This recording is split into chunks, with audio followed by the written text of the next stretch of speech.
रात को मैंने बहुत बुरा सपना देखा पद्मा। कोई मुझे शमशान घाट ले गया और वहाँ बहुत परेशान कर रहा था मुझे। वो सब सोच के ही डर लग रहा है। अमावस्या पूर्णिमा को ऐसा होता है, आप जाकर दिया जला दीजिए। अमावस्या का और बुरे सपने का क्या संबंध है? जमाना बदल गया है लेकिन तुम नहीं बदली।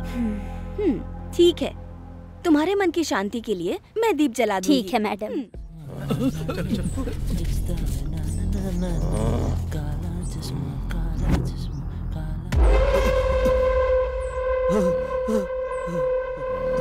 अरे आप मुझ पर क्यों गुस्सा निकाल रहे हैं? मैं तो भिक्षा मांगने के लिए आया था। गलत किया क्या?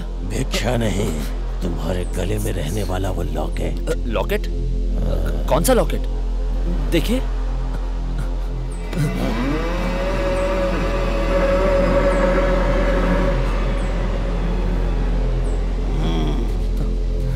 भेज दो सबको, यहाँ कोई नहीं रहना चाहिए। सुनो, खाने के लिए कुछ इंतजाम कर दो। सर भूख लगी है सर। सर खाना भूख। भवती भिक्षाम देही।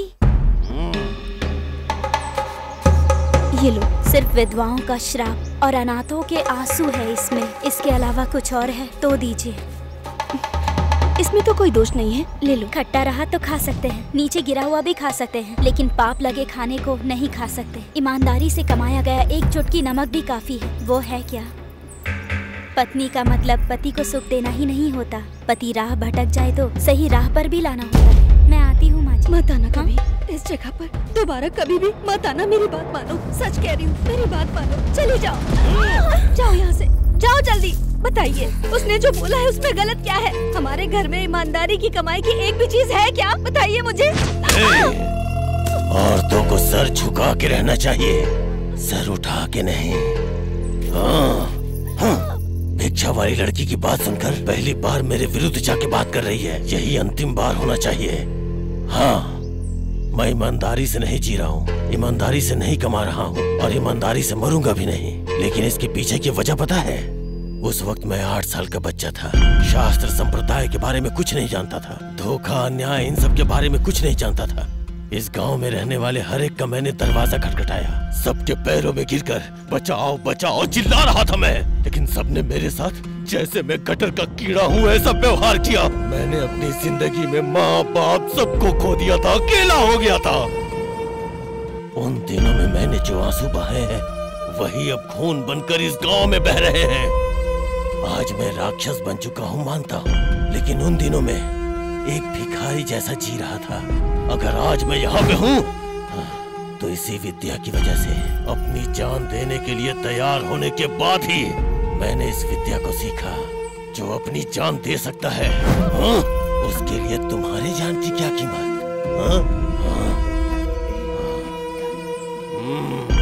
नमस्कार गुरुजी, आपको मीठा पसंद है या खट्टा पता नहीं है, इसलिए मिक्सचर लाए हैं। इसके साथ में।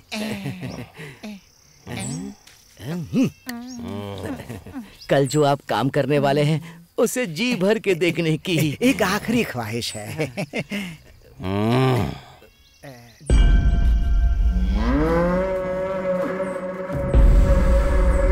मृत्यु के बारे में जानने की इच्छा रखो, देखने की नहीं। राजा को उस दिन जो ज्ञानोदय हुआ और उसके साथ साथ उस पुस्तक का रहस्य भी तुम्हें बताता हूँ। सबसे पहले वामाचार्य लोग मंत्र पढ़कर अपनी आंखों की पावर को बदल कर रख देते थे। सामान्य आदमी को जो नहीं दिखाई देता वो आत्माएं इन लोगों को आसानी से दिखाई देती हैं। कालकूटा ने तुझे एक संदेश भेजा है। उस इंसान की निजी जिंदगी बहुत ही बेकार है और राजनीतिक जिंदगी बहुत ही अच्छी है। और वो औरत, वो अपनी माँ की मौत के गम से अभी तक बाहर नहीं आई है। मृत्यु इसका फायदा उठाओ। हमारे शरीर में महत्वपूर्ण 7 चक्र होते हैं और ये चक्र जहाँ होते हैं उसके आसपास के सारे ऑर्गन्स को ये काम करने में मदद करते हैं। साथ साथ नवग्रह से कॉस्मिक रेज के जरिए जो विचार आते हैं ये उनको ग्रहण करने वाला यंत्र है। I mean, ये सभी एंटेना जैसे काम करते हैं। योगा के जरिए अपने शरीर के चक्रों को संभाल कर रखने वाले ऋषि साधारण ऋषि हैं, जो दूसरों के चक्रों को अपने वश में कर लेते हैं। वो वामाचारी होते हैं। एज ए डॉक्टर तुम ये जानते हो, व्यक्ति के मरने के बाद भी नाखून और बाल बढ़ते हैं, पसीना बाहर आता है, बिकॉज एलिमेंट्स ऑफ लाइफ उसमें जिंदा रहते हैं। सबको वश में करना है, उन सब से एक पुतला बनाकर मंत्र की हवा से पुतला उसका प्रतिबिंब बन जाता है और उसकी आत्मा पुतले में आ जाती है। हाँ, फिर इस पुतले को मादक वस्तुओं के साथ रखने पर वो आदमी इन चीजों का गुलाम बन जाता है। किसी रोगी के रक्त को पुतले में मिलाने से उस आदमी में रोग के कण बढ़ने लगते हैं और वही रोग के कण उसे दिन ब दिन मारने लगते हैं। आदमी के मरने के बाद लाश के दोनों अंगूठों को बांध देते हैं, जिससे मूलाधार चक्र बंद हो जाता है और शरीर से निकली आत्मा शरीर में वापस आने का प्रयत्न करती है और भटकती रहती है। आत्मा शरीर से बाहर आती है मूलाधार चक्र के जरिए ही। नवग्रहों से आने वाले विचारों को बदलकर ये लोग एक ट्रैप क्रिएट करते हैं।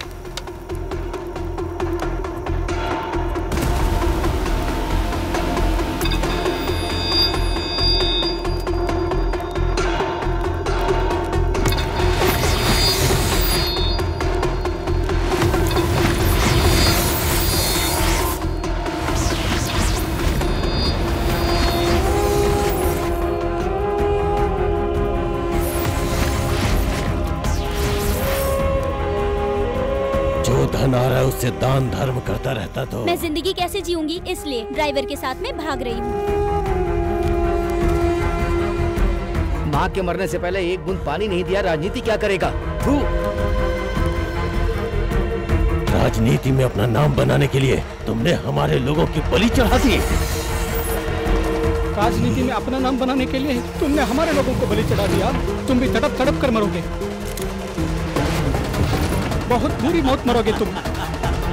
मगर ये वामाचारी लोग जिंदा रहते हुए मूलाधार चक्र से बाहर आकर लोगों की हत्या करके वापस उसी चक्र के जरिए उनके शरीर में चले जाते हैं। What? इंटरनेट पर एस्ट्रल प्रोजेक्शन को सर्च करके देखो, तुम्हें सारी डिटेल्स मिल जाएंगी। वो आत्म रूप में आने के बाद कितने स्पीड से ट्रैवल कर सकता है? मे बी जो फोन पे हो सकता है वो आप कीजिए, वहाँ खुद जाके जो करना पड़ेगा वो मैं कर दूंगा।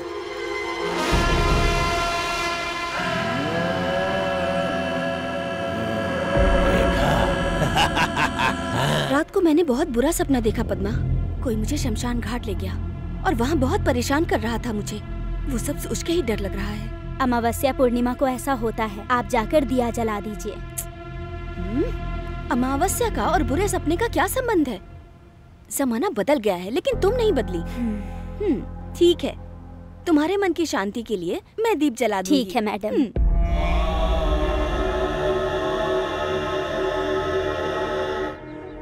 Doctor Sharma, scientist. हेलो, मेरी पहचान आपको ट्रू कॉलर के जरिए मिली है। फॉल्स कॉलर के बारे में समझाने के लिए मैंने आपको कॉल किया है। False caller? सबसे जरूरी बात यह है कि इंसान दो तरह से बात करता है। पहला, जब वो दुनिया से बात करता है तो वो ध्वनि के जरिए बात करता है, जबकि दूसरा, मनुष्य चुप रहकर अपने आप से मन में ही बात करता है। लेकिन अगर कोई हमें बिना दिखाई दिए हमसे बात करता है तो हम सोचते हैं कि हमसे हमारा मन ही बात कर रहा है। ये कहलाता है फॉल्स कॉलर। साइंस में इसे टेलीपैथी कहते हैं। What rubbish! भला कोई हमें दिखे बगैर ऐसे कैसे बात कर सकता है? इस तरह की बातें किसी पागल से जाकर करो, मुझसे नहीं। अरे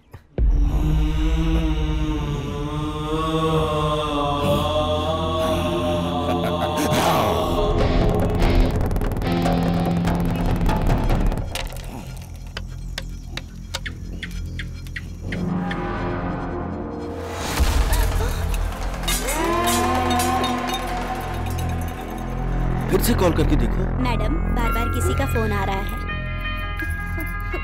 पहले इसे साफ करो। अरे ये क्या हो गया? हेलो। टेलीपैथी बोला तो आपने यकीन नहीं किया, तो मैं एस्ट्रल प्रोजेक्शन के बारे में बताऊंगा तो आप मानेंगी? मैं सीधे मुद्दे पर आता हूँ। अब से थोड़ी ही देर में आपको आत्महत्या करने का दिल करे। पहले तो मुझे आपको मारने का मन हो रहा है। तुरंत फोन रखो। हेलो हेलो, सुनो। हेलो, पहले आप घर के मंदिर में दिया जलाइए। वो थाली में छिपकली। तो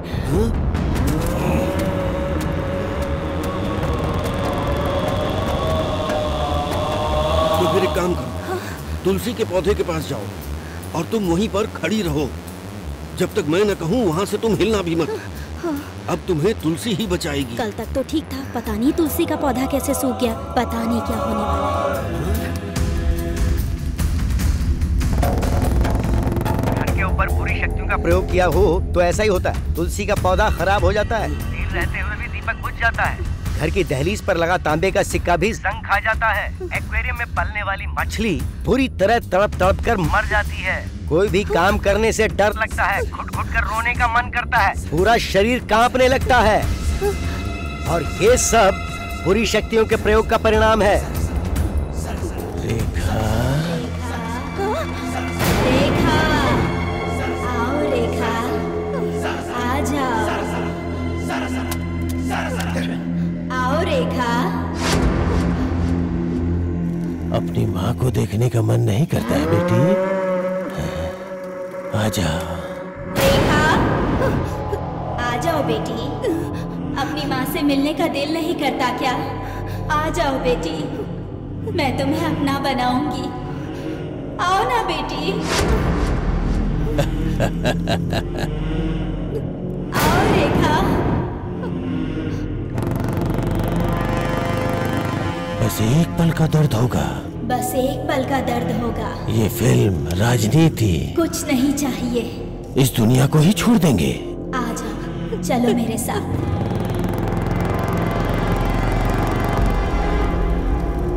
चलिए माँ जी, खाना खाइए। आ कीजिए, आ कीजिए। हाँ। प्यारी माँ, कीजिए, खाइए।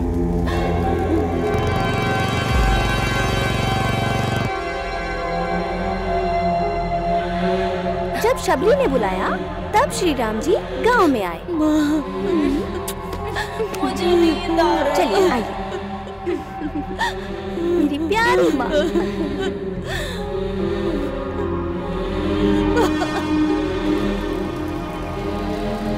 श्री राम, श्री राम, श्री राम। पद्मा, जी मैडम। तेरी बेटी स्कूल से आ गई होगी, तू जा।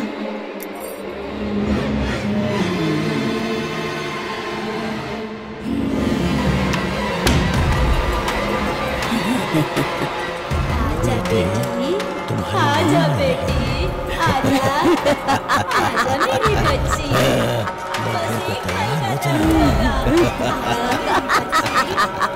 एक पल के लिए दर्द होगा।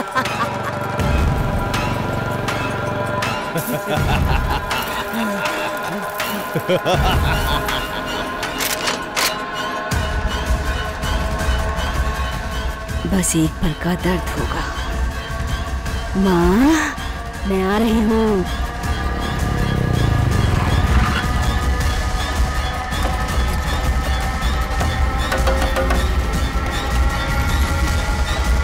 शूट करो। अगर गौमूत्र शरीर पर डाल दिया जाए तो ही काफी है। कोई भी बुरी शक्ति काम नहीं करेगी, बल्कि उसका प्रयोग करने वाले पर ही उल्टा प्रभाव पड़ेगा।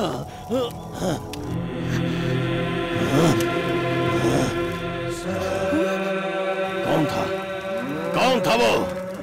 जिंदगी में पहली बार किसी ने मेरे काम में बाधा डाली है। कौन था वो?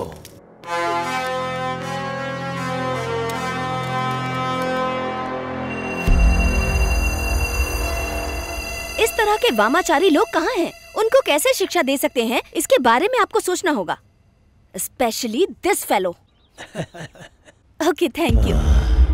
ऐसा पहली बार हो रहा है कि मुझे अपना माथा खुद पढ़ना पड़ रहा है।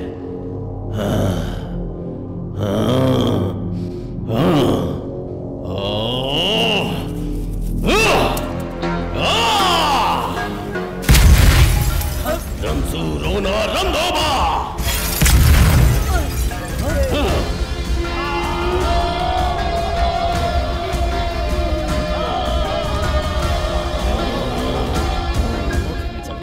ठीक है। हेलो, हेलो, मृदु, मृदु, हेलो, हेलो, मृदु।